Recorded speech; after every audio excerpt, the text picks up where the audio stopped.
자, 아마 이 영상을 클릭하셨다면 LG 그램과 삼성 갤럭시북 이온 중에서 뭘 살지 고민 중이시라는 거겠죠.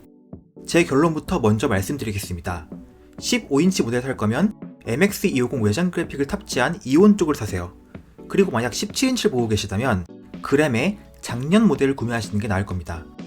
자, 그러면 제가 왜 이런 결론을 내리게 되었는지 지금부터 설명드리겠습니다. 저는 15.6인치 갤럭시북 이온과 15.6인치 LG 그램 이렇게 두 개를 사전 예약으로 구매했습니다.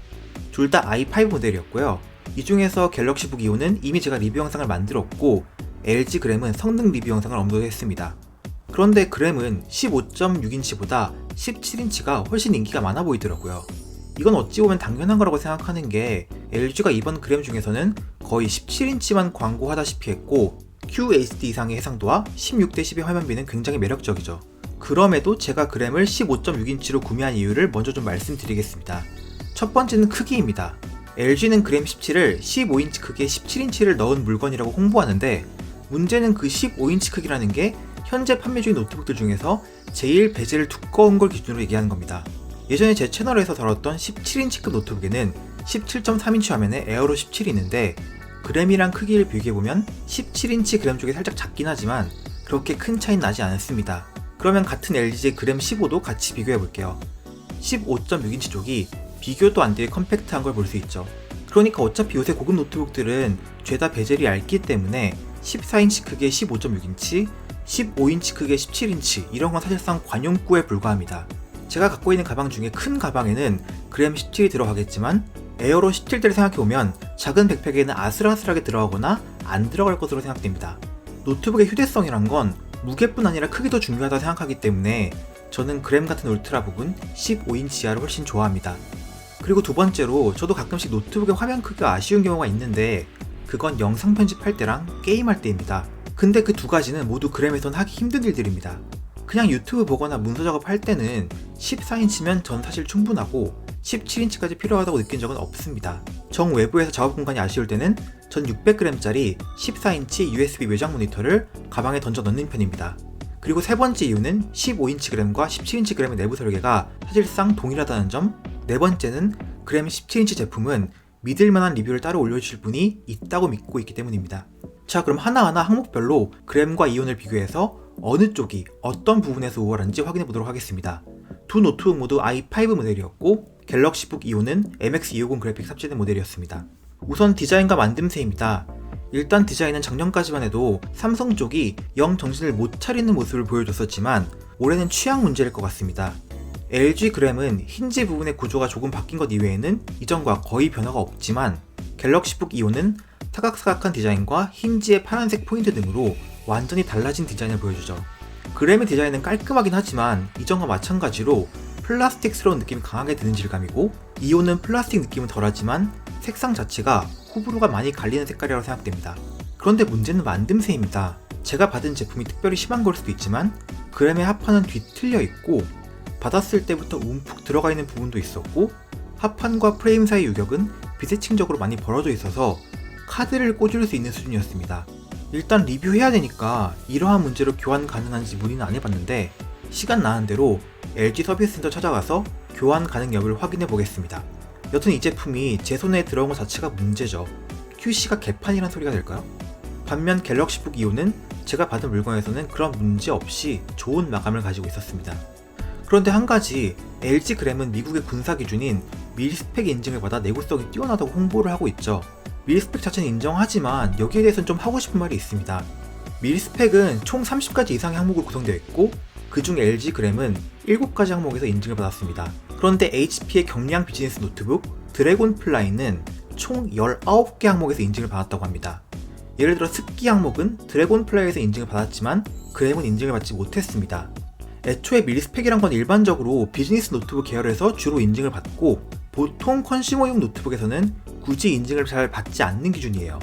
제가 알기로는 LG 이외에는 에이수스 정도가 밀스펙 성애자라서 에이수스는 자기들 게이밍 노트북에까지 밀스펙 인증을 받아버리죠. 그리고 중소기업이라고 무시한 건 아니지만 주연테크에서 이번에 출시한 캐리북 슈퍼플라이 같은 경량 노트북도 밀스펙 인증을 받았어요. 그래서 밀스펙 인증 자체는 그렇게 어려운 게 아닌가 싶은 생각도 들었습니다. 그리고 밀스펙 인증과 별개로 그램이나 이온의 셰시는 굉장히 얇게 만들어져 있습니다. 이온도 상판이 많이 휘지만 그램은 훨씬 더 잘 휩니다. 힘을 별로 안 들여도 화면이 앞뒤로 펄럭일 정도로 휘어요. 휘어도 탄성이 있기 때문에 내구도에 크게 문제가 없다는 말을 하는 사람이 있어서 제가 약간 더 힘을 줘서 상판을 휘어보았거든요. 상판이 휘면서 프레임과 액정 사이가 이렇게 벌어져 버렸습니다. 제가 그렇게 깡이 센 것도 아니고 뭐 노트북을 부숴버릴 생각으로 세게 힘을 주거나 한 건 절대 아니고 좀 힘을 실어서 지그시 휘었는데 이렇게 됐습니다. 그리고 제가 좀 미쳤는지 똑같은 짓을 갤럭시북 이온에도 해봤는데 화면은 덜 휘지만 베젤 일부분이 볼록하게 휘어버려서 복구가 안 되는 모습을 보여줬습니다. 둘 다 결과적으로 액정 자체는 멀쩡하긴 했지만 제가 순식간에 노트북 2대를 부숴버렸네요. 그런데 이만큼 힘을 주면 노트북은 다 망가지는 거 아니냐고 어떤 분들은 생각하실 거예요. 근데 알루미늄 합금으로 단단하게 마감을 한 레노버 요가 C930의 경우 제가 강한 힘을 줘도 제대로 휠 생각 자체를 안 하더라고요. 아무래도 그램 같은 구조가 낙하 충격엔 더 강할 수 있겠으나 화면이 잘 휘는 게 내구도가 더 낫다는 식의 의견엔 전 절대로 동의할 수 없습니다. 그램을 오래 쓰신 분들 중에서 하판이 휘었던 후기가 제법 있던데 만져보니까 그 이유가 이해가 가더라고요. 다음으로 포트와 확장성입니다. 전반적으로 두 제품의 포트 구성은 비슷하고 썬더볼트 3 단자 1개와 UFS 카드 슬롯, HDMI 포트가 있는 것까지 동일하였습니다. 하지만 USB-A 슬롯은 그램이 1개 더 많았고 켄싱턴 락도 그램에만 있었습니다. 둘 다 추가 램 슬롯 1개, SSD 슬롯은 2개를 가지고 있어서 확장성에는 큰 차이를 보이지 않았습니다. 다만 추가 램 슬롯과 SSD 슬롯은 이온에서는 15인치에만 있고 13인치 제품에는 없다는 점을 알아두세요. 다음으로 디스플레이입니다. 두 제품 모두 풀 HD 해상도를 사용했고 넓은 시야각과 좋은 색 재현율을 보여주었습니다. 다만 그램의 경우 최대 밝기가 350니트, 색 영역 sRGB 96%의 스펙이었던 것에 비해 이온은 아웃도어 모드에서 최대 밝기 600니트까지 올릴 수 있고 색 영역은 sRGB보다 더 넓은 영역인 DCI P3 광색역을 100% 만족합니다. 눈으로 확인해봐도 갤럭시북 이온이 더 좋은 디스플레이를 갖고 있다고 볼 수 있을 것 같습니다. 다만 그램 17의 QHD급 디스플레이와 비교하자면 해상도는 좀 떨어져서 그램 17과 비교를 붙이면 뭐가 더 우수하다고 할 수 있는지 말씀드리기 힘들 것 같습니다. 또 갤럭시북의 디스플레이가 삼성제가 아닌 BOE제라고 해서 좀 논란이 있는 것 같던데 삼성 디스플레이가 LCD에서 거의 손을 떼고 올레드 쪽에 집중하고 있기 때문에 BOE에서 펜을 가져다 쓰는 건 이상한 일이 아닙니다. 다만 감정의 문제죠. 다음으로 스피커입니다. 저번에 제가 갤럭시북 이온 스피커를 테스트할 때는 기대치가 상당히 높았는데 생각보다 별로였다고 했잖아요. 그런데 LG 그램의 스피커에 대해서는 반대로 원래 제 기대치가 상당히 낮았습니다. 그런데 DTS X 오디오도 켜고 하니까 그냥 생각보다 들어줄만한 소리가 나오더라고요. 갤럭시북 이온과 최대 음량도 비슷하고 절대 좋다고 못하지만 울트라북에서 우리가 일반적으로 기대하는 소리 정도 내준다고 결론 내릴 뻔했습니다. 2020 그램의 스피커는 2019 그램 스피커가 가지고 있던 문제가 전혀 해결이 안 됐습니다.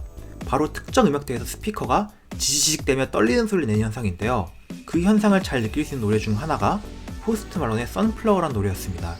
따로 짧게 비교 영상 찍어 올려뒀으니까 오른쪽 위 카드를 눌러서 이게 대체 어떤 느낌인지 확인해주시면 감사하겠습니다. 이 이슈가 해결되지 않는 이상 갤럭시북 이온의 스피커를 그램 스피커보다 고평가할 수밖에 없겠네요. 다음으로 키보드입니다. 먼저 그램의 키보드는 평범합니다. 솔직히 이걸 좋다고 평가한 의견에는 동의를 못하겠고 키감과 키 배치 모두 평범한 수준이라고 생각합니다. 그런데 이 부분에서 갤럭시북 이온이 자멸을 해줬죠. 삼성이 노트북을 지나치게 얇게 설계하면서 키보드의 키 트래블이 엄청나게 얇아져서 바닥을 친 느낌을 주는 키감을 만들어버렸습니다. 추가적으로 우시프트 키를 반으로 갈라버리는 이해할 수 없는 지문인식 센서 위치는 더더욱 갤럭시북 이온 키보드의 평가를 깎아먹게 되겠네요. 하지만 터치패드에서는 반대의 모습을 보여줍니다. 갤럭시북 이온의 터치패드는 상당히 넓고 훌륭한 촉감과 반응성을 가지고 있습니다. 윈도우 노트북 터치패드 중에서 상급이고 추가로 무선 충전이라는 신박한 기능도 탑재하고 있죠. 그램의 터치패드도 사실 특별히 나쁠 건 없지만 이온에 비하면 크기도 작고 촉감도 좀 밀리는 느낌이라서 터치패드 부분은 갤럭시북 이온이 더 낫겠습니다. 다음으로는 전반적인 성능입니다. 지금 2020 그램이 가장 논란이 되고 있는 부분이죠. 성능에 대해서는 이미 여러 벤치마크를 통해서 그램과 이온을 비교한 자료가 있으니 제 이전 영상을 꼭 참조해주세요. 갤럭시북 이온이 LG 그램보다 모든 면에서 나은 모습을 보여줍니다. 그리고 제가 그램의 성능에 대해서는 오히려 좀 고평가했던 부분이 있었습니다. 제가 그램의 벤치마크를 측정한 장소의 온도가 18도 정도로 좀 추운 방에서 테스트했었는데 25도 정도의 좀 따뜻한 방에서 벤치마크를 다시 측정하니 전반적으로 성능이 다 감소하였습니다. 그램이 워낙 쿨링 시스템이 구려서 주변 환경 온도에 영향을 심하게 많이 받는 것 같더라고요. 여름이 기대됩니다. 그램의 성능 관련해서 가장 많이 받았던 두 가지 질문에 답해드릴게요. 그램으로 프리미어 프로 등 영상 편집 프로그램 제대로 활용할 생각 하지 마시고, 스로틀링 때문에 작년 그램보다 롤 할 때 더 프레임 드랍이 심하게 일어나니까 이걸로 게임할 생각하지 마세요. CPU 벤치마크의 경우 대부분의 점수가 2019년 그램에 비해서 2020년 그램에서 더 떨어졌습니다. 그리고 그램 i5랑 i7의 성능 차이는 거의 없으니까 i7이 더 낫냐고 물어보지 마세요. 추가적으로 발열에 대해서 말씀드리면 이온도 발열이 꽤 있는데 그램이 좀 더 심합니다. 여기서 발열이라는 건 노트북의 외부 온도가 아니라 내부 온도, 즉 CPU의 온도를 말하는 겁니다. 이건 그램의 방열 구조가 이온의 방열 구조보다 훨씬 빈약하기 때문에 생기는 문제로 보여집니다. 하지만 팬 소음은 그램보다 이온이 큽니다. 그램은 성능에 걸맞게 뭘 해도 대부분 팬 소리가 조용한 반면 갤럭시북 이온은 부하가 걸리는 작업을 하면 바로 팬이 치고 들어옵니다. 단순 웹서핑이나 동영상 감상을 할 때도 간헐적으로 팬 소리가 났다가 빠지는 경우가 있으니까 독서실 등의 조용한 장소에서는 삼성 세팅에서 저소음 모드를 켜놓는 편이 좋겠습니다.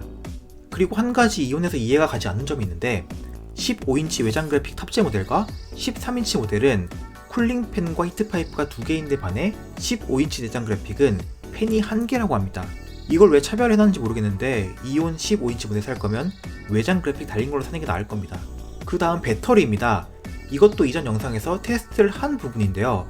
제가 테스트에 항상 사용하는 유튜브 영상을 50% 밝기, 향상된 배터리 설정에서 재생시켜 보았을 때 LG 그램이 9시간, 갤럭시북 이온이 12시간을 버텨줬습니다. 배터리 용량은 그램이 10W 이상 더 많은 것과 대조적으로 이온 쪽이 더 배터리 타임이 길었는데, 이는 유튜브 시청 등 저부하 상황에서 그램의 아이스레이크 전력 소모량이 이온의 코멘레이크보다 더 크기 때문이라고 합니다. 다른 테스트 조건에서는 다른 결과가 나올 수 있습니다. 물론 두 제품 모두 절대적으로는 오래가는 편이긴 합니다. 그리고 한 가지 더, 집에 돌아다니는 아무 싸구려 폰 충전기로 두 노트북 충전을 시도했을 때 이온은 다음과 같은 문구가 뜨면서 충전이 느리게라도 되는 반면 그램은 이런 문구가 뜨면서 충전이 안 되더라고요. 제가 한 가지를 빠뜨렸는데 바로 무게와 휴대성입니다. LG 그램 무게 실측지는 1098g, 갤럭시북 이온 실측지는 1246g으로 그램이 대략 150g 정도 더 가벼웠습니다. 노트북의 크기는 거의 동일했고 이온이 그램보다 살짝 더 얇죠. 그램과 이온의 내부 구조를 들여다보면 그램이 어떻게 이렇게 놀라운 경량화를 이룩할 수 있었는지 지금까지의 결과를 보면 이해가 되실 것 같습니다. 그럼 정리하겠습니다. 15인치 그램과 갤럭시북 이온을 비교했을 때 그램이 나은 점은 무게, 포트 개수, 키보드, 펜 소음이었고, 이온이 나은 점은 전반적인 만듦새, 디스플레이, 스피커, 터치패드, 성능, 발열, 배터리였습니다. 가격은 이 둘이 거의 비슷한 걸로 알고 있고 디자인은 개인 취향이라고 생각합니다.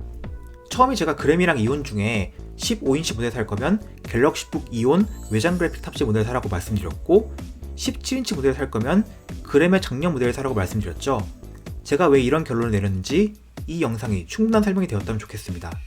물론 사람마다 중요도를 두는 기준이 다를 수 있겠지만 글쎄요, 아무리 찾아봐도 2020 그램을 사야 할 이유가 보이지가 않습니다. 꼭 그램을 구매하고자 하신다면 14인치나 15인치, 17인치 제품 모두 2019 모델을 구매하는 편이 낫지 않을까 생각합니다. 그럼 도움이 되셨길 바라며 다음에 뵐게요.